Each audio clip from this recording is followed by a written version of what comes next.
So before we get into the syllabus and everything to deal with this class and everything, I did want to talk about one other thing. And after this, you won't see my little face in the corner of the videos anymore. I really wanted to talk about what does it mean to be a historian. Now there's 4 things here, although really you could argue the last 2 are kind of combined. Anyway, the first thing is facts and dates. I know a lot of people hate dates and everything like that, but this is a history class, so we are going to have to know the facts of what happened, where it happened, so to speak, and when did it happen. Now, when it comes to dates, please, please, please, please try not to stress out too much.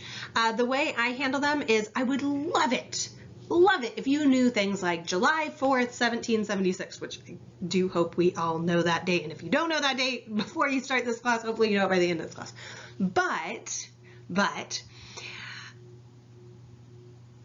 as long as you put on like a test or a quiz late 1700s, you are good. That is completely acceptable for this level of history class and everything. So I only expect you to know things like early, mid, and late 1700s. And I'm going to define those for you really quick, just in case. So if you were going to put, say, early 1700s, that would be 1700 through 1739. Mid, I define as being as 1740 through 1760. And then late, 1760 through 1799. So it's one of those things that's kind of the level I expect at when it comes to dates. So please don't hesitate to reach out if you have any questions or concerns about that. The other thing about being a historian is no judgment. We're coming from a very different time period than the people that we are going to be looking at in this class.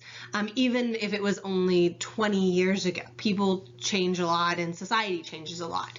And so we don't want to put our own modern sensibilities on these people that we're looking at in these time periods that we're looking at, which really ties into the next one, understanding the time period and understanding that where they're coming from is not the same as where we're coming from. We really want to be impartial when we're looking at history. It's kind of like we're like an observer of history that is above and beyond the fray. And so the idea is that we don't want to ever use like I think or we should do this and yada yada yada. And I try to avoid those in my lessons, but I apologize because sometimes I do say we and everything like that. And that's a very informal way of talking. But when it comes to like papers or exams and things like that, you really want to be above it. You don't want to use we or I, and you really want to avoid things like I think. Because that's an opinion on some level. You want to really stick to what can you prove beyond a reasonable doubt and everything. And so you want evidence to back up the points that you're making rather than just making opinion statements.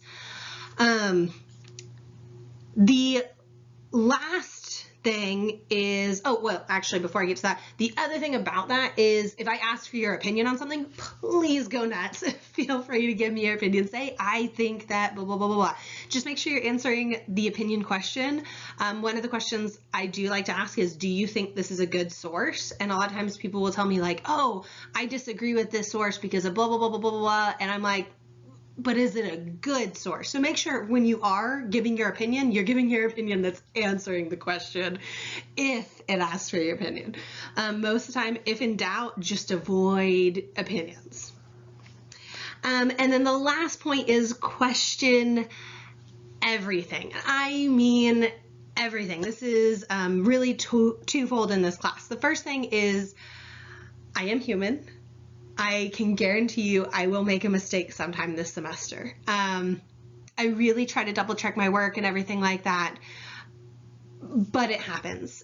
Just like you are also human, and therefore you might make a mistake on something, and it happens. The thing is, question everything. For instance, if on a quiz or something I say, oh, this was a perfect answer, but I only give you 10 points out of the 20 points possible on that question, question it. Please reach out to me, email me, say, hey, why didn't I get the full credit for that and everything? There's a chance that I could have made a mistake on my side. Like I said, I try to double check everything, but please question everything. If you felt like that I said something factually incorrect, question it. Sometimes there's just confusion on what the topic was and things like that, but sometimes I could have made a mistake, and so I'd rather you question it. And so this actually goes towards history as well. The thing is, history isn't just, oh, this is what happened.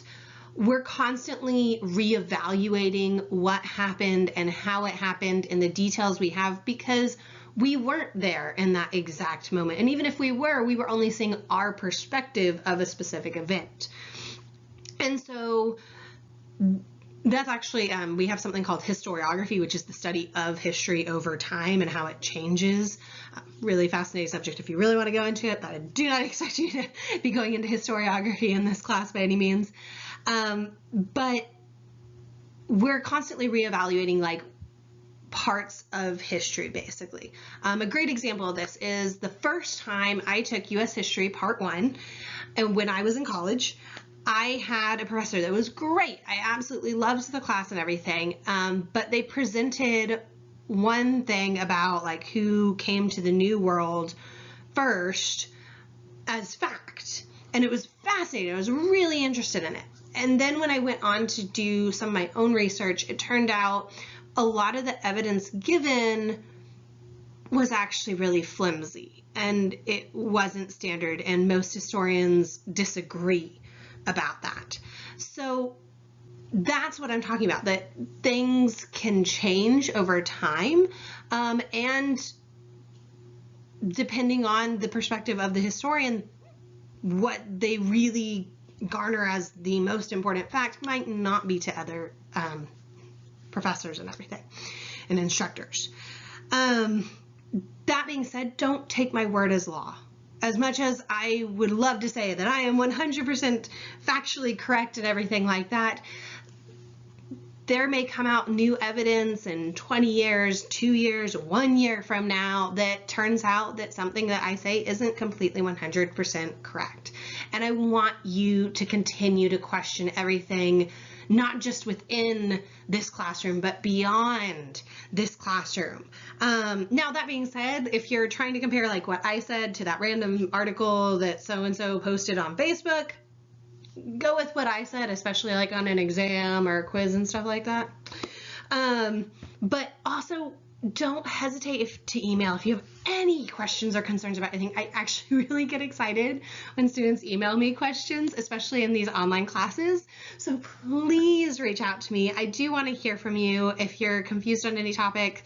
I have lots of things that you're turning in, and as you turn it in, if you have a question about it, or you're like, oh, this is kind of phrased weird and I wasn't sure if you meant this or this, like, please feel free to add that in your answer. That's absolutely fine. Or email me afterwards so it doesn't cut into like time limits on things. But really, that is all. So please, I hope to hear from you, and I hope that you guys enjoy the rest of the semester. Thank you.